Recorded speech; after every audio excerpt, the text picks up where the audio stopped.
Dan itu yang bikin Mesir itu hebat. Tempat pengajiannya yang pertama gratis.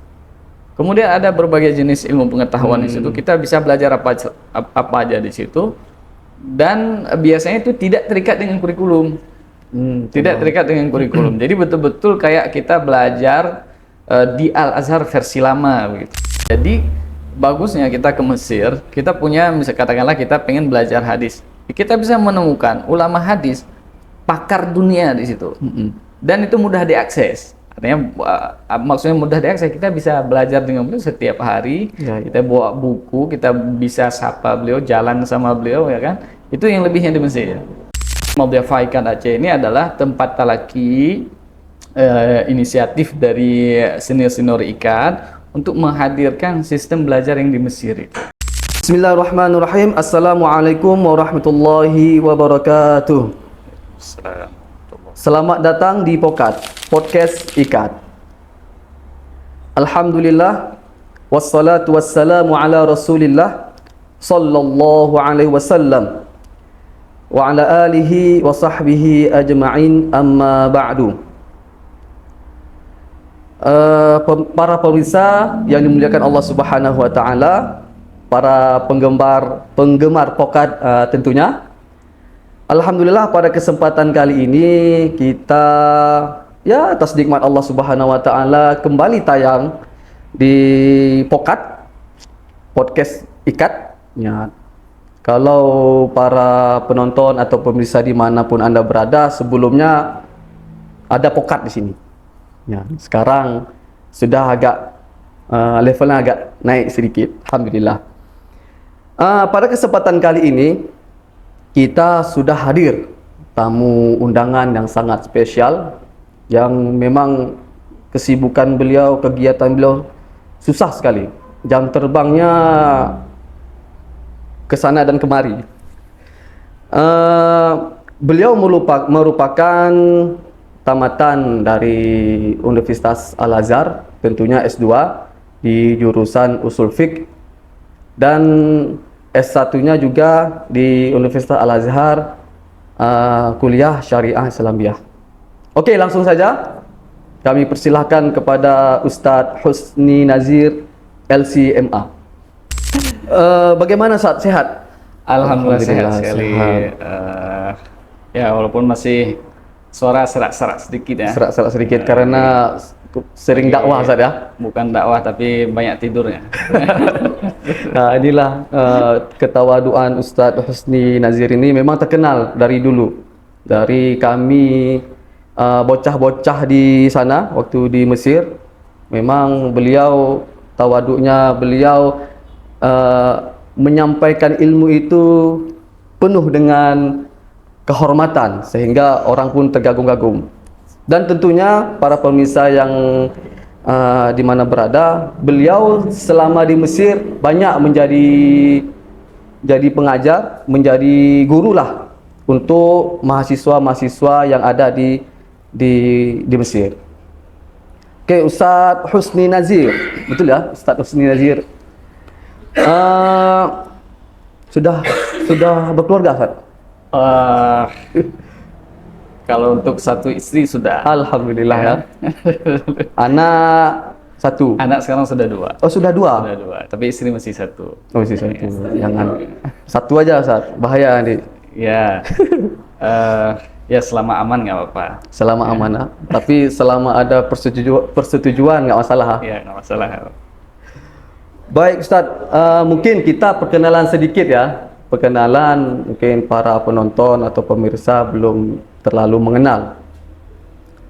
Ustadz Husni Nazir ini dulu sekolah di mana atau asalnya dari mana?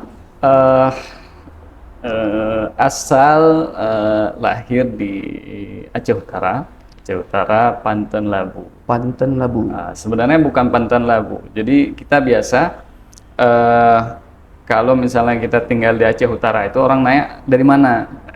Biasa kita bilang Panten Labu, karena memang sekitaran situ biasa paling terkenal Panten Labu. Panten Labu. Padahal bukan.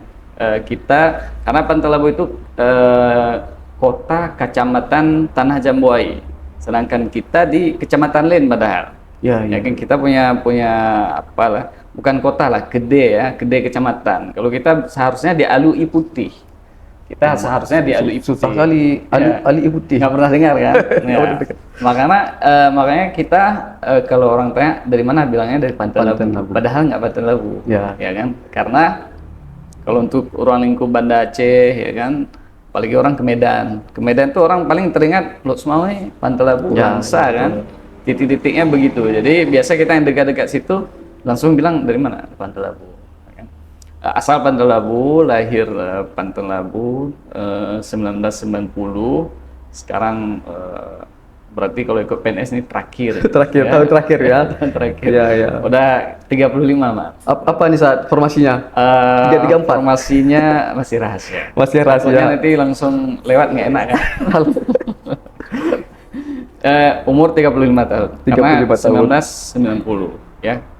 Belum 35, 34. 34 ya. 35 udah akhir kali ya PNS. Wah, ini terakhir nih. Kalau tahun ini nggak lewat, berarti kita langsung lanjut S3 aja. S3 aja lagi. Nanti selesai S3 udah nggak bisa lagi juga. S3 langsung profesor saat. Ya, Pantai Labu, Mak. Pantai Labu. Berarti SD-nya di sana. SD di sana, SMP di sana. Ya, SMP di sana. SMP apakah pesantren sanawiyah? Bukan, memang SMP biasa. Umum ya? SMP umum. Aliyahnya baru. Aliyahnya masuk ke pesantren Bustanul Ulum. Madrasah Ulumul Quran, Yayasan Dayah Bustanul Ulum. Ulang saya. Itu masuk 2005.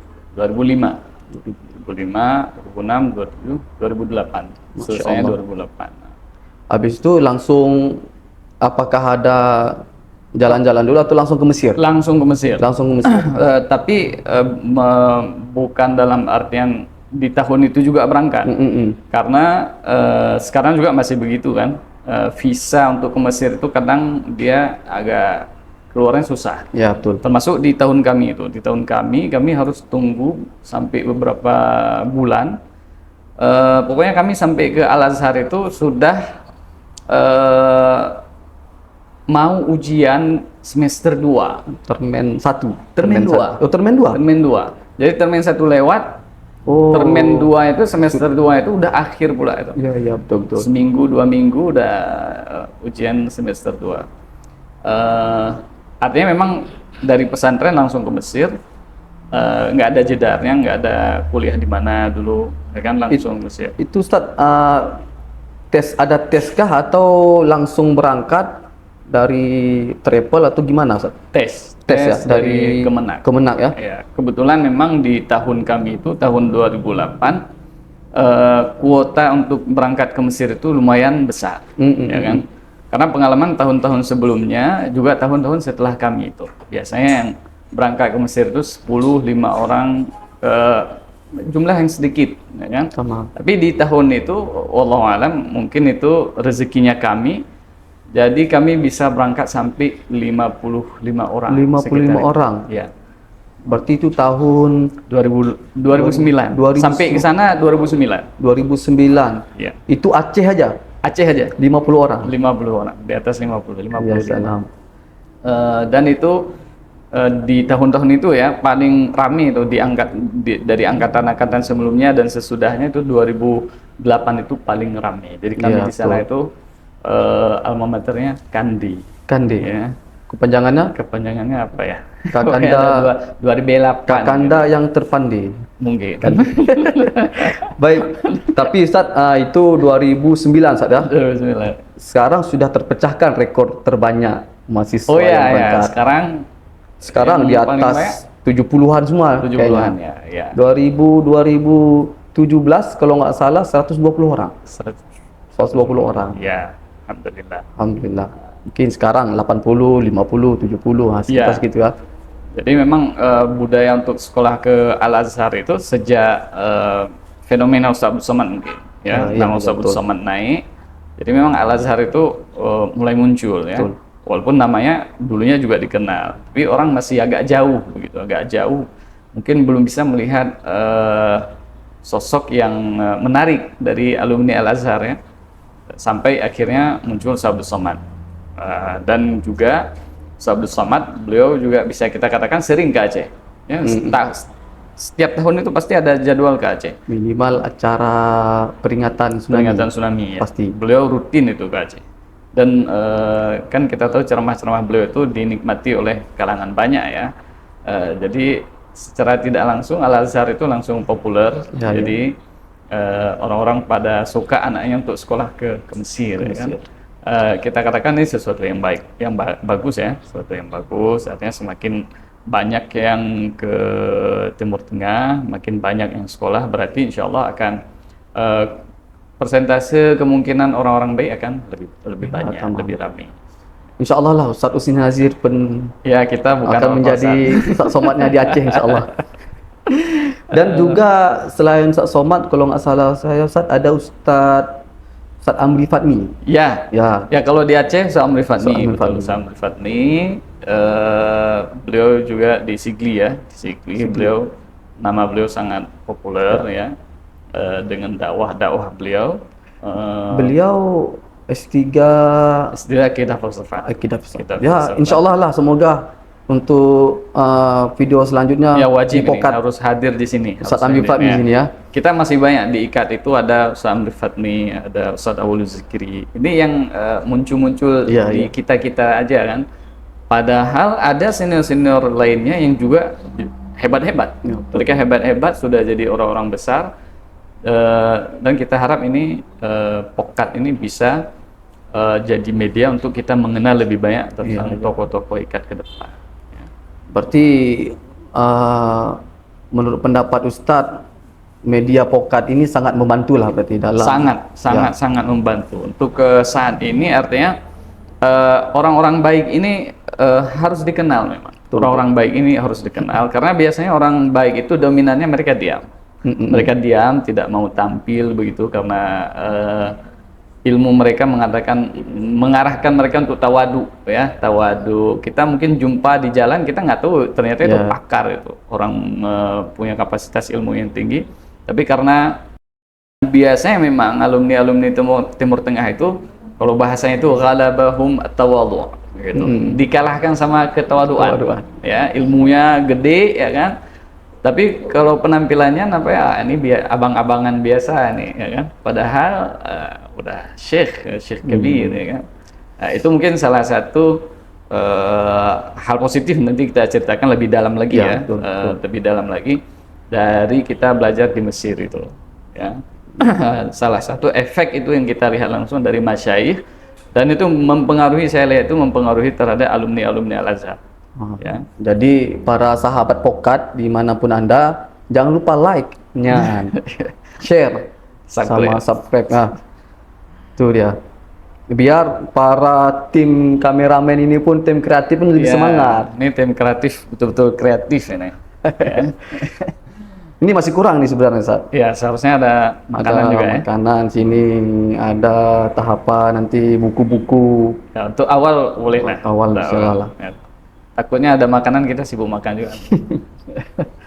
Dakwah sambil makan, Ustaz. Ya. Oke, Ustaz,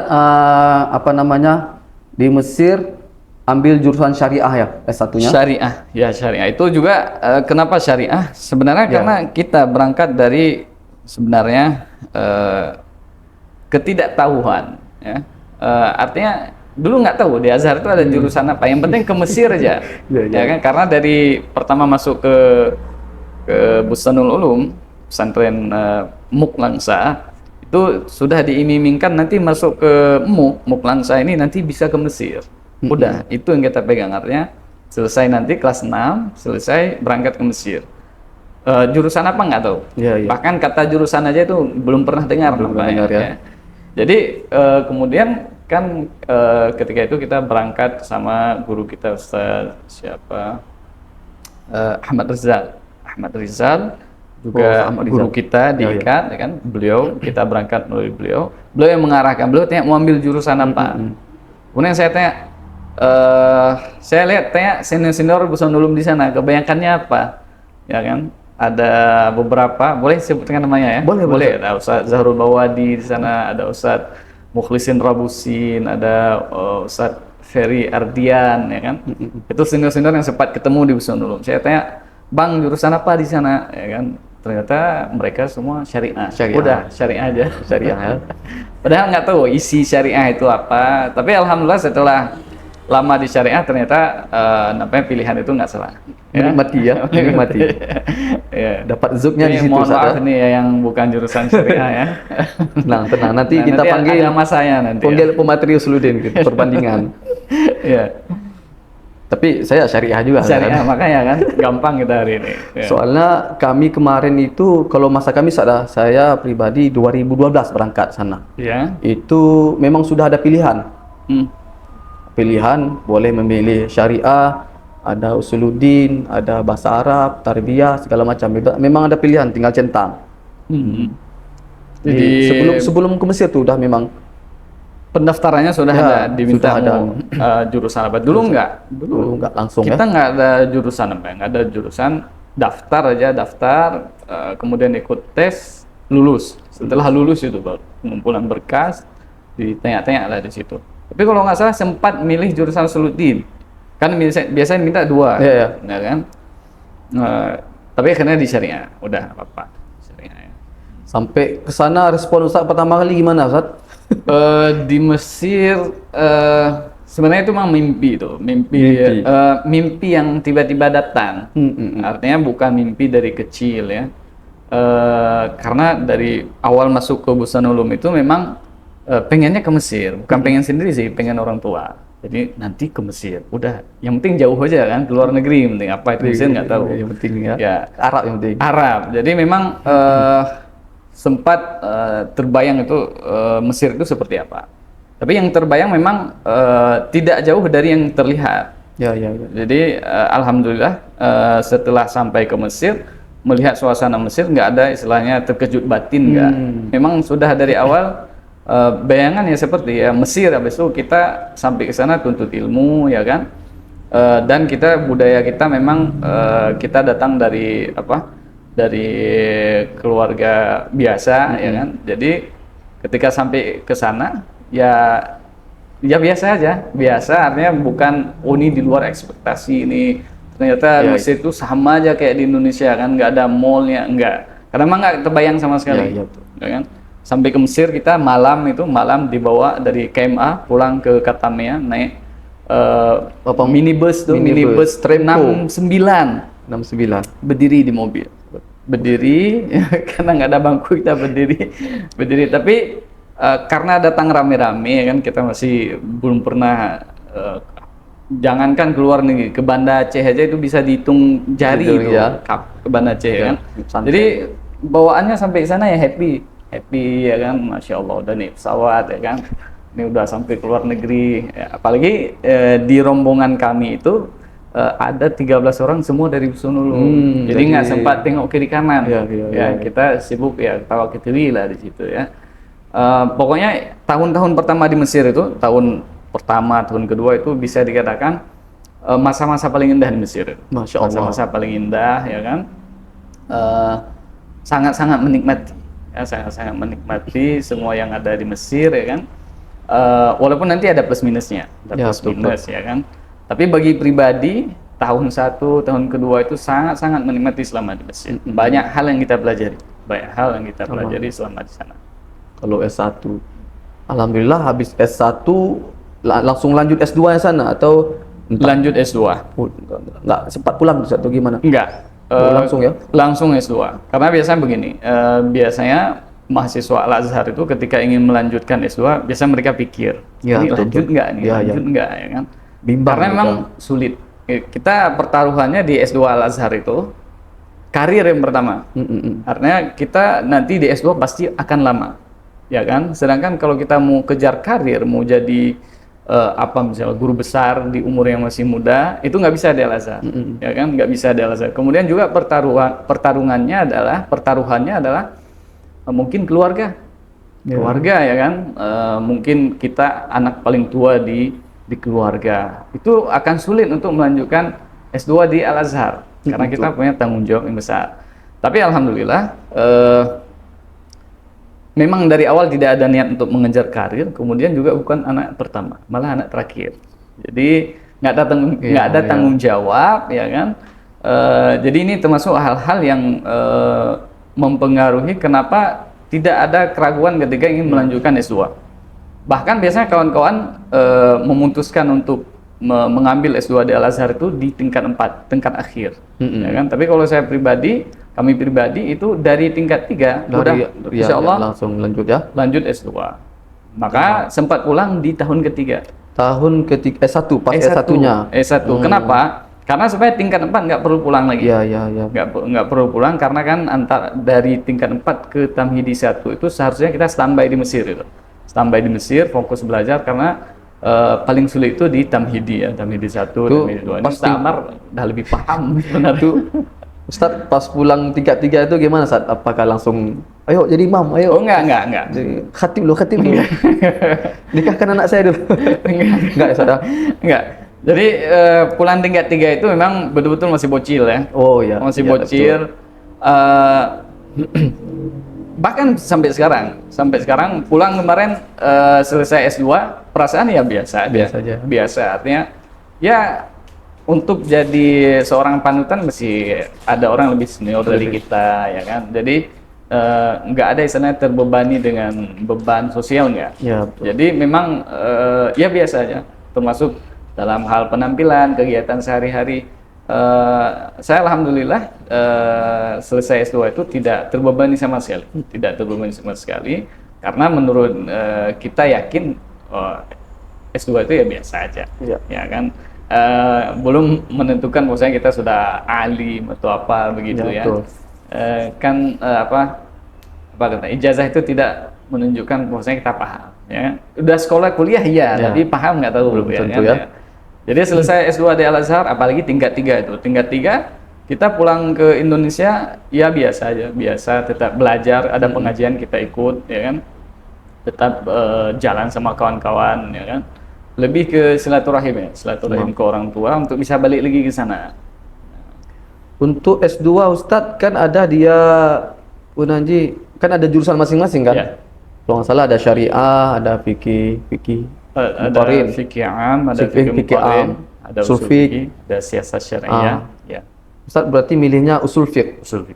Ya. Atas dasar memang karena suka mikir atau suka gimana? Ini sama kayak Samar.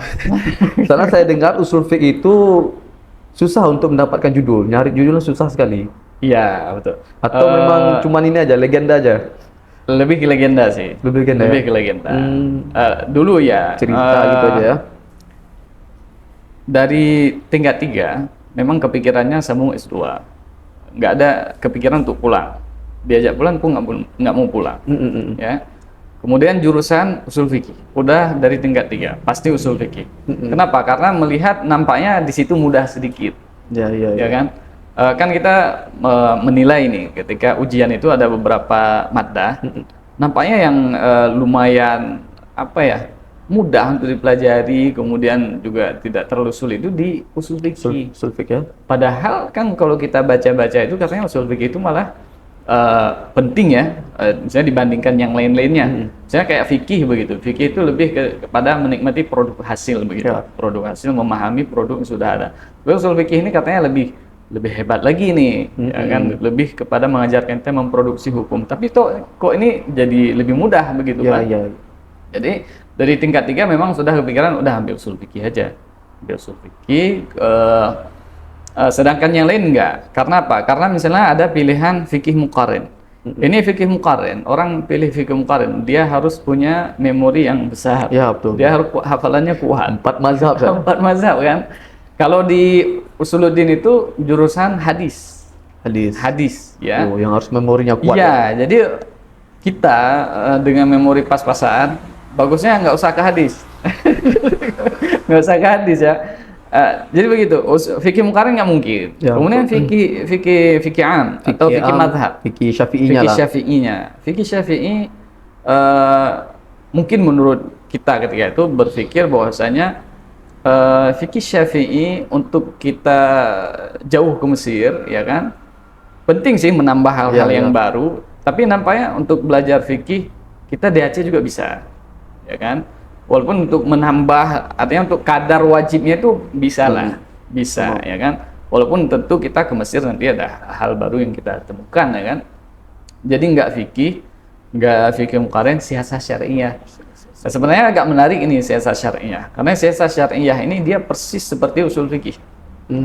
Cuma ini usul fikihnya kanun, pembahasannya nggak sulit sebenarnya.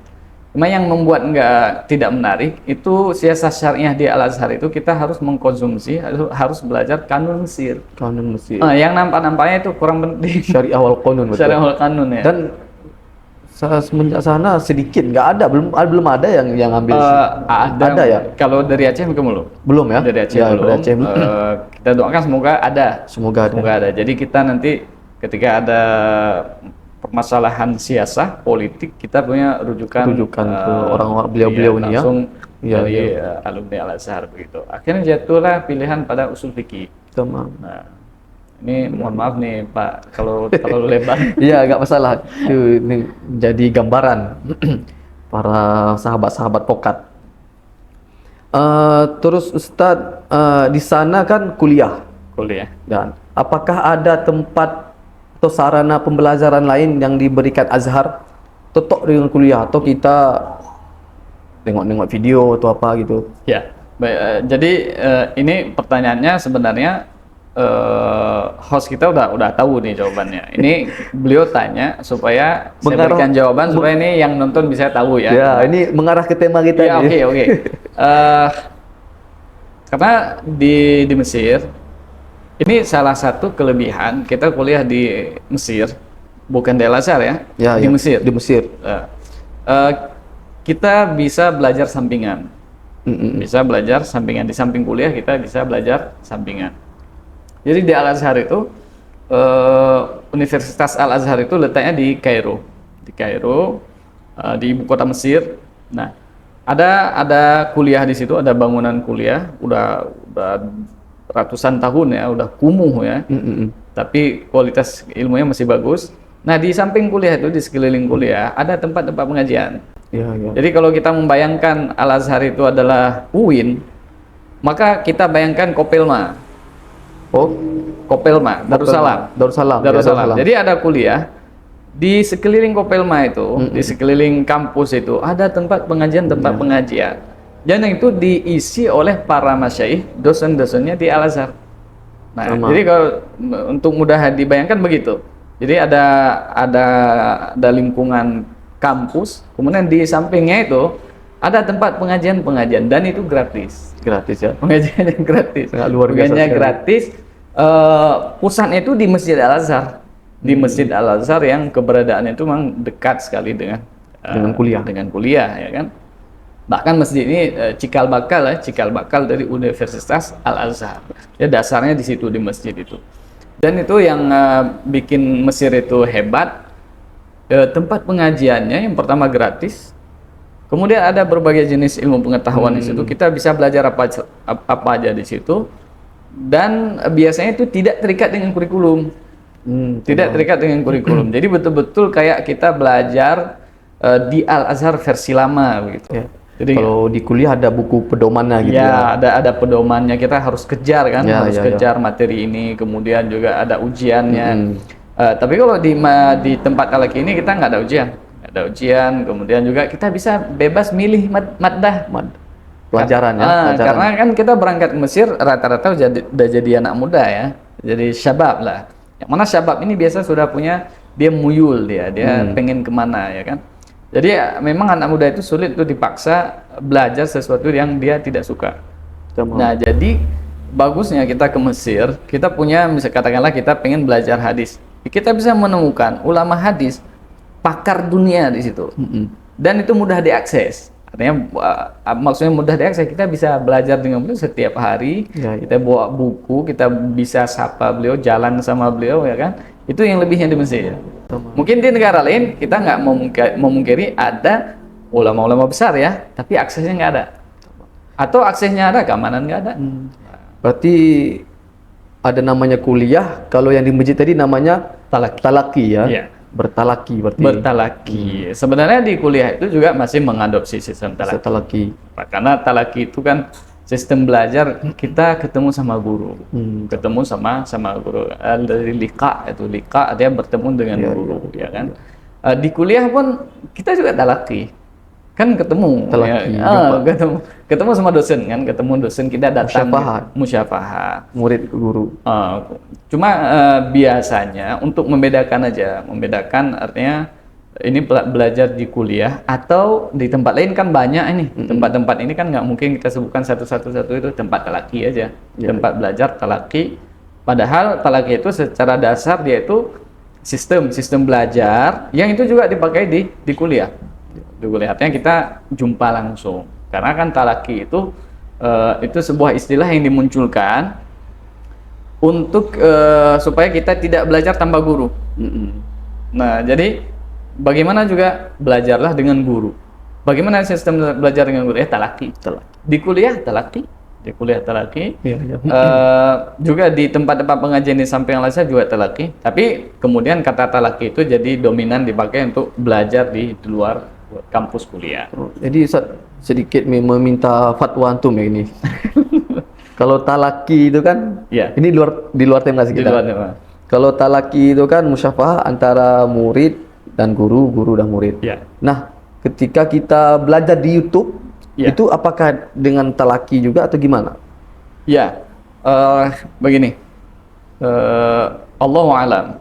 Yang tepatnya seperti apa? Tapi berarti itu kan berbicara tentang belajar jarak jauh. Iya, betul. Jarak jauh. Ada dua versi belajar jarak jauh. Ada yang live, artinya ada guru di situ, atau kita nonton YouTube. Ya.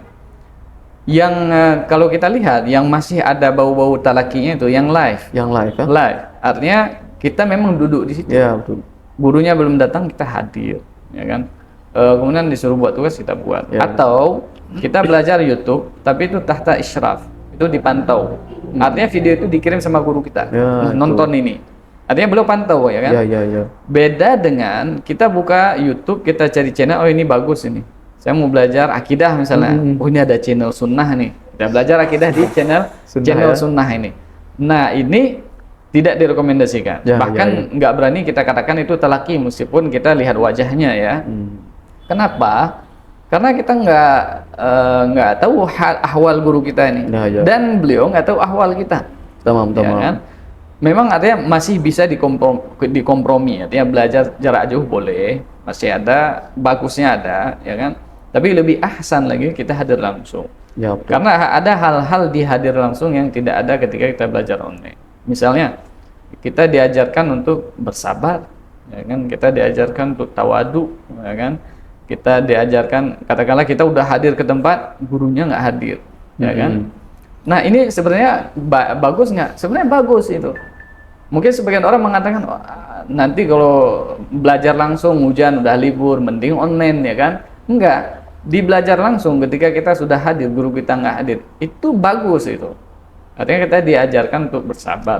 Ya. Iya, diajarkan untuk bahwasanya sulit menuntut ilmu, ya kan?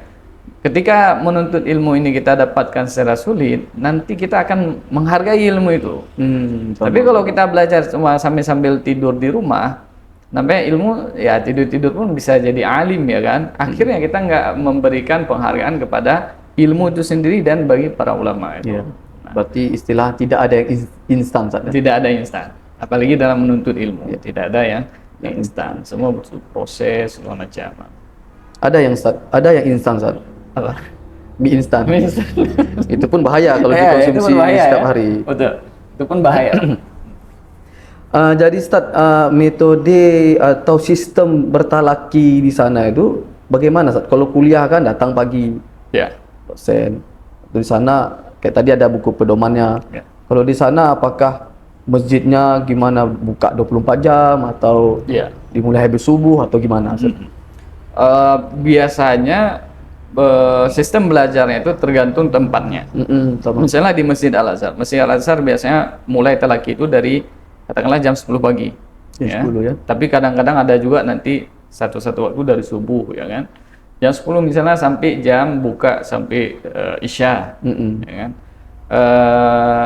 Di satu waktu itu bisa ada beberapa pengajian. Misalnya jam 10 itu ada pengajian ini, pengajian ini, pengajian ini. Kemudian di waktu zuhur juga begitu. Asar juga begitu. Jadi nggak menentu. Nggak menentu, kita nanti ikut lihat jadwal yang tersedia di situ. Itu di Al-Azhar. Kemudian ada di tempat-tempat lain, katakanlah di Maldiyafah, ya, tempat pengajian, ada Maldiyafah Syekh Sadiq Adawi misalnya. Nah, itu mereka punya jadwal sendiri. Kita nanti yang pertama kita cocokkan dengan jadwal kuliah. Yang penting jangan bentrok, ya kan? Nah, ini hebatnya. Jadi kita setiap kosong di kuliah, kita bisa lari kemana? Lari ke tempat-tempat talaki, ya kan?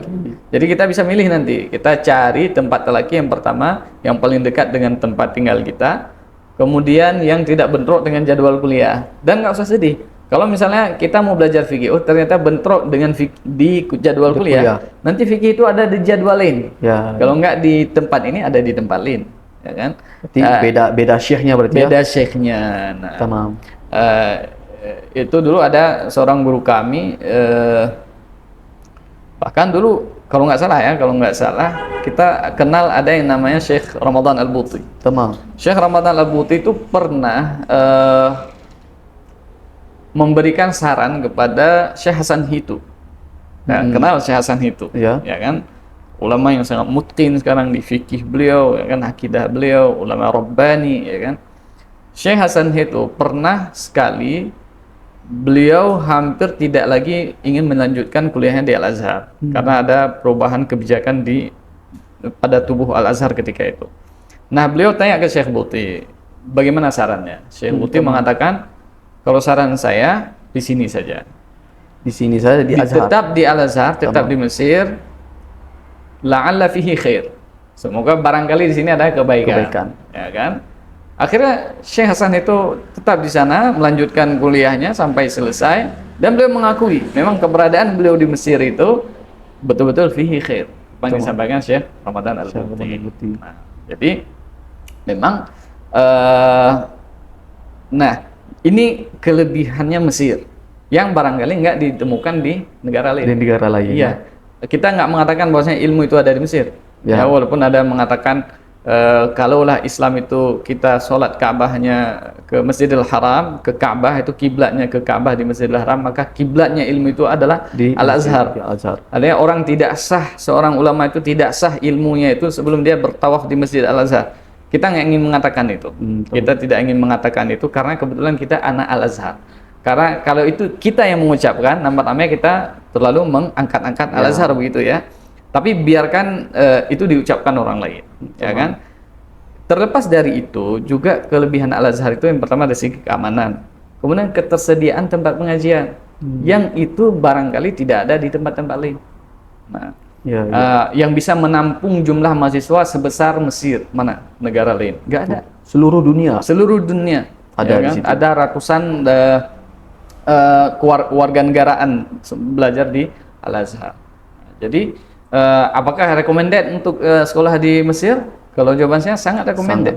Kalau dilahirkan sekali lagi, kita akan kembali lagi ke Mesir. Ya, untuk tetap ke Al-Azhar. Untuk S3 saja. Iya, nggak ada istilahnya, kenapa nggak ke sana dulu, nggak. Nah, pilihan, karena biasanya kan penyesalan di terakhir. Ini alhamdulillah kita sudah selesai kuliah di sana, dan ada penyesalan nggak? Bahkan selalu beruntung, alhamdulillah. Artinya kita diarahkan ke sana, padahal nggak pernah bermimpi ke sana. Iya, mantap. Luar biasa sekali Ustaz Husni. Ceritanya, jadi pun saya tergambar kembali. Saya sebenarnya baru pulang juga nih, Ustaz. Iya, Masya Allah. 2023 kemarin. Iya. Jadi, ya, jadi rindu lah jadinya. Ya, kita tahu lah Sa'amar ini. Apalagi ada juga di usul fikih, beliau juga hafiz, ya kan? Nggak kita ragukan ya. Apalagi orangnya ganteng kan. Masya Allah. Luar biasa. Mondring juga ganteng ini, Ustaz. Boleh kita minum dulu, Ustaz, air minum dalam kemasan Mondring. Ini kebetulan lagi haus nih. Ya, apa arti mon? Nah, ini itu yang mungkin, Ustaz, kebanyakan dari mahasiswa ya. Kita mahasiswa Indonesia di Mesir ini bahasa Inggrisnya kurang. Bahasa Inggrisnya kurang ya? Kalau nggak semua, tapi ada bahasa Inggris yang kurang. Misalnya di pesantren itu kalau bahasa Arab oke lah, sama-sama Sanfi. Tetapi kalau udah bahasa Inggris, nah itu kita lebih baik diam aja. Nah, Bismillah. tapi kita di Al Azhar ada ya, ada madah bahasa Inggris ya. Ini mantap nih airnya. Lebih terasa nikmat dan segar. Mon artinya kalau nggak salah sumur dari mata air pilihan. Mata air pilihan ada nggak? Mungkin rintangan saat atau pengalaman yang paling tantangan Selama kuliah ya. selama kuliah atau bertalaki. Jadi begini, ada plus minus, selalu ada plus Ya, ya. minus. Kuliah penting nggak? Kuliah penting nggak? Malah ini justru pertanyaan yang lebih penting ini. Ya, ya, betul, betul. Ya kan? Kuliah penting karena begini, kita di kuliah kita dipaksa.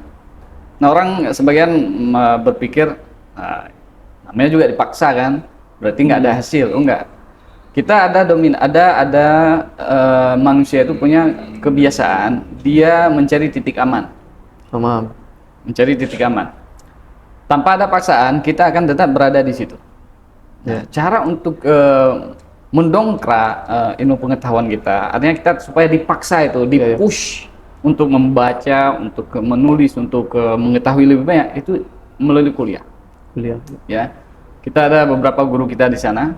Beliau sangat cinta ilmu, beliau pakar. Beliau selalu mengatakan kuliah itu nomor satu. Tetap kuliah itu nomor satu, iya. Bahkan khususnya bagi kita yang berangkat dari Indonesia. Kita yang berangkat dari Indonesia, karena kontrak kita dengan orang tua, kontrak kuliah. Ya, betul. Bukan kontrak yang lain. Kontrak kuliah. Artinya sebagai bentuk bakti kita kepada orang tua, supaya kita tidak disebut sebagai orang berkhianat kepada orang tua, maka yang pertama harus diselesaikan adalah kuliah. Kuliah. Ya. Kemudian kita menyampaikan tadi, kuliah itu mendorong kita, Ustaz Ammar misalnya, dulu sebelum S2, apakah Ustaz Ammar mulai membaca kitab Mukhtasar Muntahanya punya Ibn al-Hajib di usul fikih? Enggak, tentu enggak, ya kan? Kemudian di Qawaid Fiqhiyah, dulu kita paling hanya membaca buku yang ditulis sama doktor, ya kan? Tapi kemudian kita mencari kitab-kitab yang lain yang turas, ya kan? Itu kenapa? Karena dipaksa oleh kita di kuliah, ya kan?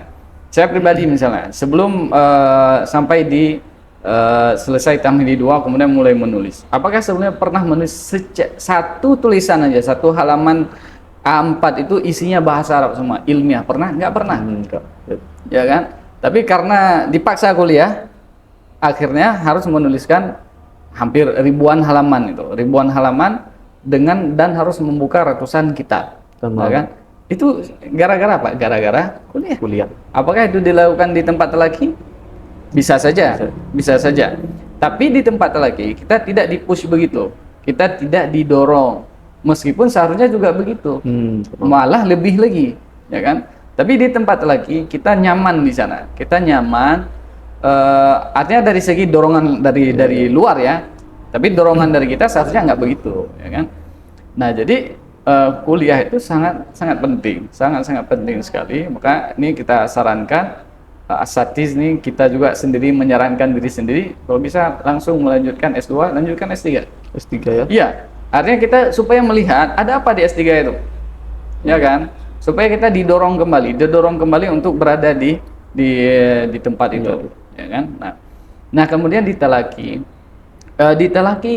ini yang jadi penyakit kita, karena talaki itu sistemnya lebih terbuka.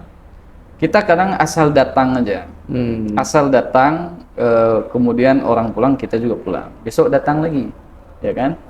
Nah ini secara tidak kita sadari, meskipun talaki itu baik, akhirnya tidak memberikan hasil apa-apa, ya kan? Kita datang, paham, kemudian kita pulang, taruh buku di tempat rak buku, besok datang lagi, ya kan? Dan seterusnya, ya kan? Itu tidak akan memberikan efek. Tapi seharusnya cara yang tepat untuk talaki itu adalah, pertama kita persiapkan dulu. Sebelum datang ke tempat majelis itu kita persiapkan. Kemudian datang ke majelis. Setelah majelis kita lihat lagi catatan kita, atau apa bahasa mudzakarah lagi. Kita mudzakarah lagi, kalau ada kawan lebih bagus kita catat lagi, catat dengan begitu rapi, kita catat dengan rapi ya kan. Ada informasi yang nampaknya kurang jelas tadi atau agak ragu kita. Nampaknya ini agak berbeda dengan apa yang kita baca di tempat lain. Kita cari, kita kejar informasi yang ragu tadi itu.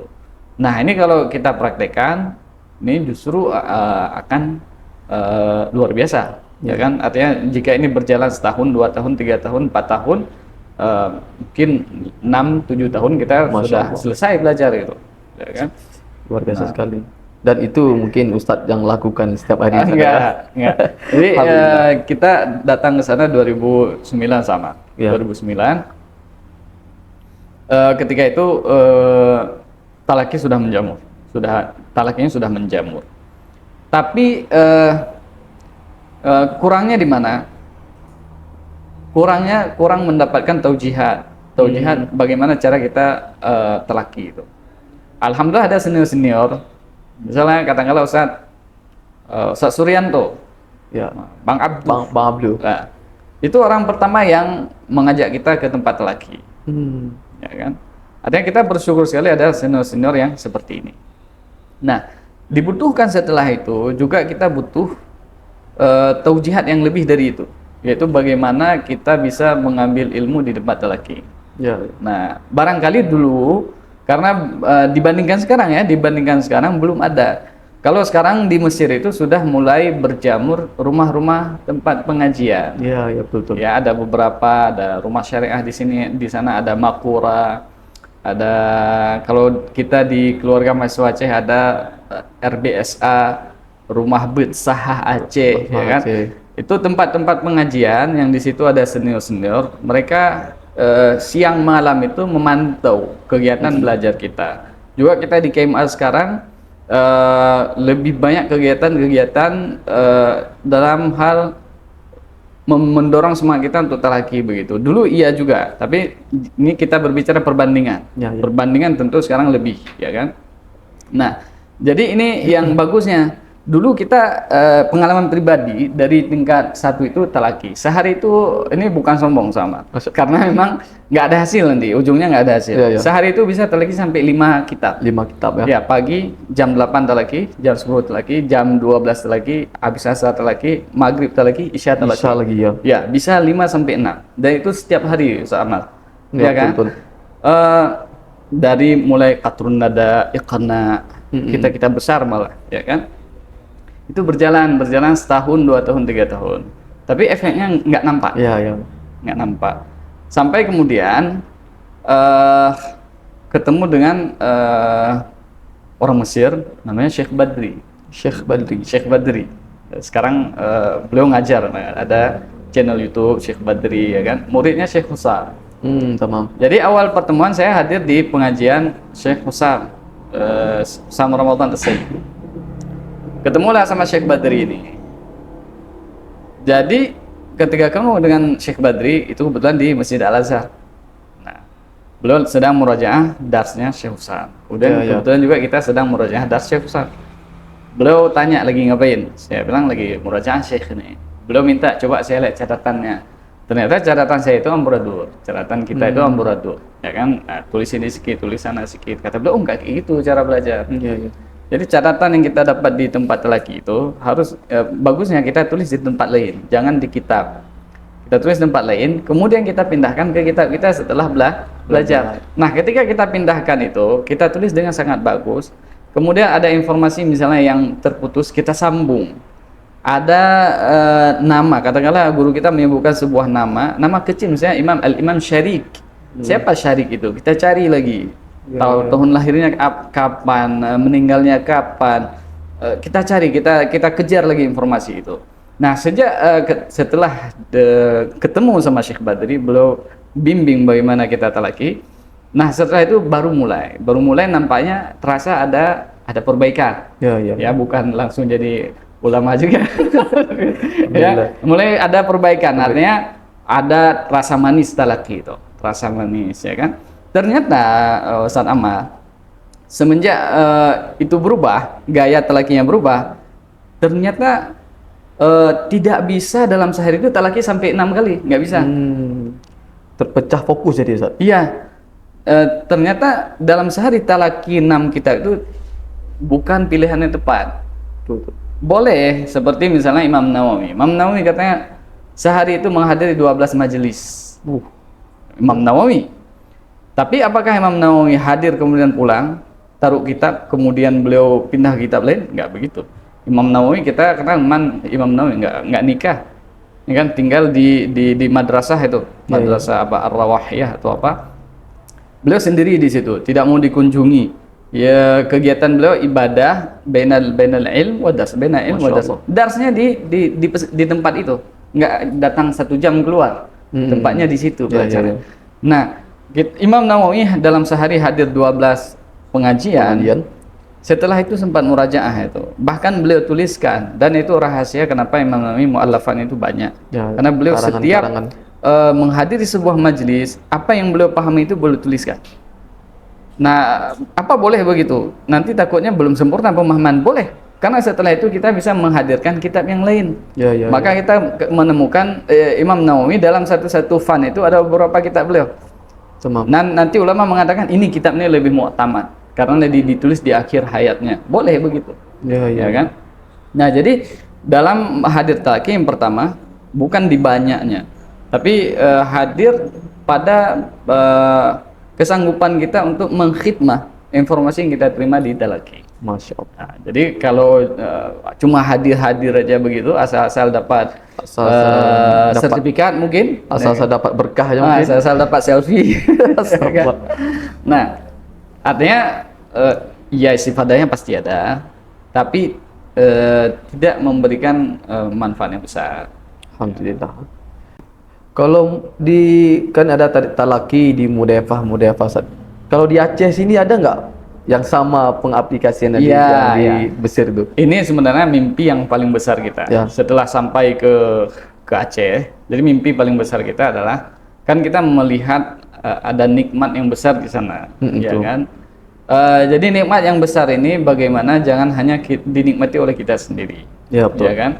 Maka di sini di IKAD ini, maka akhirnya senior-senior kita punya inisiatif bagaimana kalau kita bikin tempat pengajian yang persis seperti di Mesir. Nah, tempat talaki. Kalau kuliah kan sudah ada UIN kan, kita nggak perlu bikin kuliah lain, ya kan sudah ada. Karena kalau kita bikin lain pun nanti versinya juga begitu, namanya juga kuliah begitu kan. Tapi ini untuk mengimbangi kuliah yang sudah ada. Kan di Mesir ada kuliah, kemudian ada pengajian-pengajian begitu, ya kan. Dan pengajian ini umum, ya untuk semua usia, ya kan. Akhirnya ini kita diikat senior-senior ini berinisiatif membuat tempat pengajian yang tempat rekaman ini Madiyafah IKAD Aceh. Di Madiyafah IKAD Aceh ini adalah tempat talaki inisiatif dari senior-senior IKAD untuk menghadirkan sistem belajar yang di Mesir itu, yang ada di tempat-tempat talaki di sana, ya kan? Karena alhamdulillah kita senior-senior kita punya kapasitas keilmuan, dan banyak ilmu yang bisa kita ambil dari mereka, ya kan. Dan untuk saat ini model yang seperti ini ya, ada tempat pengajian terbuka seperti ini. Artinya orang bisa hadir materi apa, bisa memilih begitu, dan semua bebas. Kita nggak ada mewajibkan atau apa begitu. Datang, mau dapatkan ilmu silahkan datang, teguh ilmunya, tidak ada pemaksaan, ya kan. Persis seperti apa yang kita lihat di Mesir. Dan kita coba menghadirkan, kebetulan sekarang diberikan tugas untuk berkhidmat di Madiyafah, ya kan. Kita berusaha menghadirkan pengajian-pengajian bukan satu jenis. Untuk saat ini kita di Madiyafah ada talaki akidah. Talaki akidah itu diasuh langsung oleh Ustaz Amri Fatmi. Ustaz Dr. Amri Fatmi, ya kan, pakar akidah falsafat. Beliau tuh datang khusus dari Sigli untuk mengajar di Madiyafah. Nah, khusus ini setiap Sabtu pagi jam 10. Ya. Tempatnya di sini di sini banget ini, di ruangan ini.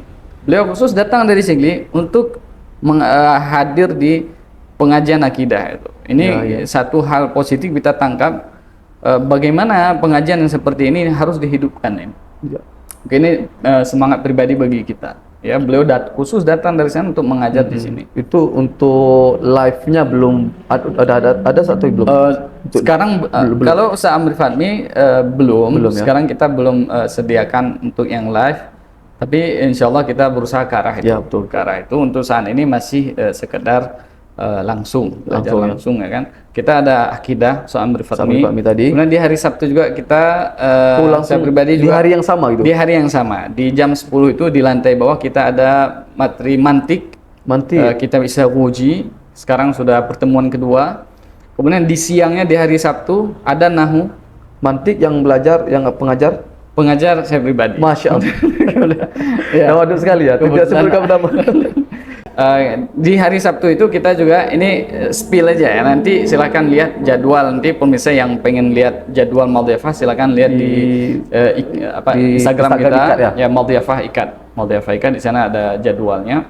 Sabtu itu kemudian jam 2 kita ada belajar nahu, kitab Patrun Nada dengan Ustaz Syamsul Bahri. Ustaz Syamsul beliau lulusan S2 Al-Azhar ya. Kemudian juga di siang itu kita di Maldiyafah sekarang juga ada tahsin Al-Quran, mau tahfiz, mau hafal Al-Quran, perbaiki bacaan Al-Quran. Kita juga ada di Maldiyafah di bawah tim tahsin ikat. Kemudian juga kita ada tafsir Al-Fatihah. Tafsir Al-Fatihah ini khusus kajian akhwat ini. Kajian akhwat hari Rabu. Hari Rabu ba'da asar. Itu diisi Ustazah Yasmin. Ustazah Yasmin Tahira. Ya, Ustazah Yasmin Tahira. Kemudian apa lagi? Ada pengajian kita apa lagi sama? Ada hadis Arba'in di hari Jumat. Hadis Arba'in di hari Jumat diisi Ustaz Rizky Syaputra. Yaitu setelah asar juga. Kemudian ada bahkan sekarang pengajian online. Nah, kalau tadi kan ada YouTube-nya atau enggak? Kita juga sekarang buka pengajian online mustalah hadis diisi oleh Ustaz Sadri. Ini sekarang sedang masa pendaftaran ya, juga mungkin 2 hari lagi kita buka pengajian fikih online yang diisi oleh Tengku Khalidi yang sekarang beliau sedang menyelesaikan pendidikan di Al-Azhar juga alumni Cetrung ya, jadi sangat tepat Pak untuk belajar fikih. Nah, itu yang kita ingin hadirkan. Berarti bisa dikatakan lengkap lah Ustaz ya? Lengkap. Keilmuan yang persis plek seperti Maldiyafah di sana. Kita bertalaki di Al-Azhar ya? Iya. Jadi memang istilahnya kalau sekarang orang pengen makan makanan Turki, nggak perlu ke Turki kan, ada kebab sekarang. Ada kebab Turki kan. Nasi Arab sudah ada. Yang belum ada pengajian Arab belum ada. Nah, di sini di Maldiyafah. Jadi Maldiyafah ini kita buka pengajian Arab sekarang. Pengajian Arab. Jadi makanan sudah ada kan, Ini pengajian belum ada nih, pengajian. Kemudian ini juga Sa'amar. Kenapa ini Maldiyafah ini? Ini sumbangsi nyata bagi kita alumni Timur Tengah. Kan kita berangkat ke Al-Azhar itu sebagai duta pendidikan, ya kan? Kita datang ke sana sebagai duta bangsa untuk menggali ilmu sana untuk kita bawa pulang ke sini. Nah, ini kita sudah pulang ini. Sudah pulang. Nah, sudah saatnya untuk kita berbagi. Dan di sini dan perlu ini disampaikan ya, jangan nanti apakah anak itu sudah pakar semua yang mengajar di Maldiyafah? Terserah pakar atau enggak pakar. Tapi saya bisa menjamin apa yang disampaikan mereka itu benar. Artinya mereka punya kapasitas untuk setiap pengajian yang mereka ajarkan. Masalah apakah mereka sudah jadi alama, apakah sudah benar semua, ya kan? Nah, itu silahkan nilai sendiri. Tapi saya sebagai khadim di Maldiyafah, saya bisa memastikan setiap pengajar itu punya kapasitas untuk mengajar materi yang dia ajarkan. Artinya kita nggak mau muluk-muluk. Artinya ini masyayikh Azhar ini, enggak. Kita enggak begitu. Karena guru-guru kita di Al-Azhar juga tidak mengajarkan begitu. Artinya kenapa pengajian ini? Apa motivasinya? Untuk berbagi. Bukan karena kita sudah menjadi orang paling alim, ilmu paling tebal, paling dalam, enggak. Tapi hanya apa yang kan Rasulullah baligh anni walau ayat. Ya kan? Satu ayat. Kita diikat ini bisa mengajarkan orang mengucapkan ba dengan sifat infitahnya ba. Itu yang kita ajarkan. Ya kan? Tapi hal-hal yang lain berkaitan dengan ba yang kita nggak tahu, nggak akan kita ajarkan. ya kan? Itu yang insya Allah kita pastikan terjamin di pengajian di Maldiva. Jadi memang khusus di Pokat ini kita mengajak penonton atau siapa saja yang melihat diskusi kita hari ini untuk memanfaatkan apa yang sudah kita usahakan ada di Maldiva, itu pengajiannya. Karena sampai hari ini mungkin informasinya belum tersebar begitu luas. Jadi kita harapkan dengan kita hadir di Pokat ini, maksud baik kita ini bisa diketahui oleh orang banyak. Namanya apa tadi, apa Ustaz? Nama telakinya tadi? Maldiva. Ika. Ada Instagramnya, bahkan bisa juga diikuti di Instagram Ika. Biasa setiap kegiatan kita post di sana. Alhamdulillah, tanpa terasa waktu pun sudah berlalu. Ya, berarti sudah habis tema. Di tema kita ini lebih kerucut kepada bagaimana budaya ya, Ustaz. Budaya, pengalaman belajar di Kairo. Dan alhamdulillah apa yang ada di sana sudah ada di tempat kita. Dan sudah tersusun rapi, terencana memang. Betul. Sudah berjalan. Tinggal kitanya ini. Ya, maunya kita enggak. Nah, maunya bagaimana? Artinya kalau punya mimpi ke Mesir, barangkali terkendala 1-2 hal, ini Mesirnya sudah datang ke hadapan kita. Nah, betul nggak kita mau ke Mesir itu tuntut ilmu? Ilmu itu udah datang, udah pulang sekarang ke Aceh. Oke, khair insyaallah. Terima kasih banyak kami ucapkan kepada Ustaz Husni Nazir. Berarti jauh saya dari mana tadi? Dari Lu'nga. Oh, Lu'nga, Masya Allah. Beliau, ya semoga setiap roda mobil yang berputar menjadi pahala yang berlipat ganda. Amin. Khair, semoga bermanfaat semuanya, semoga ada keberkahan. Amin. Video kita pada kali ini. Akhir kalam, mungkin Ustaz ada kata-kata hari ini. Kata-kata untuk hari ini apa ya? Teruslah belajar. Teruslah belajar dan terus merunduk. Belajar dan merunduk. Kalau generasi Z-nya dibilang ilmu padi abangku. Ya, ilmu padi abangku, betul. Ilmu padi. Makin tinggi makin merunduk. Iya, ya betul. Kita generasi Z, Ustaz. Kami generasi apa kita sekarang? Oke, khair insyaallah. Tetap stay tune semua sahabat Pokat. Insyaallah mungkin selanjutnya akan ada video-video yang lebih menarik lagi untuk kita tayangkan. Khair, akhir kalam, astagfirullahaladzim, assalamualaikum warahmatullahi wabarakatuh.